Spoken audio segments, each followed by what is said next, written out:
কিরে বেটা, শুনলাম তোদের বাংলাদেশের ফ্রি ফায়ার প্লেয়াররা নাকি বট, খালি ট্রগন দিয়ে খেলে আর ডাবল ভিক্টর চালায়।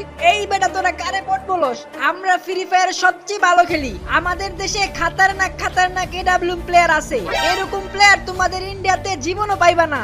আমাদের ইন্ডিয়ানদের এডাব্লিউএম চালানো দেখলে মিনা সার্ভারের বিটুকে পর্যন্ত ভয় পায়। আর তোরা বাংলাদেশিরা তো আমাদের হাতের মুয়া, তোদের মতো নুবদের আমরা গনাই ধরি না। আমরা যদি নুব হই তাহলে তোরা নুব প্রো ম্যাক্স। আমাদের দেশে হাজার হাজার প্লেয়ার গ্র্যান্ড মাস্টার পুশ দেয়। আমাদের দেশের প্লেয়াররা যদি নুব হইতো তাহলে কি ওরা গ্র্যান্ড মাস্টার পুশ দিতে পারতো? নুবরা তো পলায়া পলায়া খেলে, তাই গ্র্যান্ড মাস্টারে উইটা যায়। আমরা ইন্ডিয়ানরা এরকম বটের মতন খেলি না, আমাদের সাথে তোমরা জীবনেও পারবা না।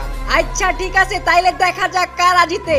আমরা একটা চ্যালেঞ্জ লাগি, এই ভিডিওতে যাদের বেশি কমেন্ট আসবে তারাই জিতবে। দেখি কে জিতে, বাংলাদেশ নাকি ইন্ডিয়া। তো গাইস, যারা তোমরা ইন্ডিয়াকে সাপোর্ট করো তারা ইন্ডিয়া কমেন্ট করো, আর যারা বাংলাদেশে সাপোর্ট করো তারা বাংলাদেশ কমেন্ট করো।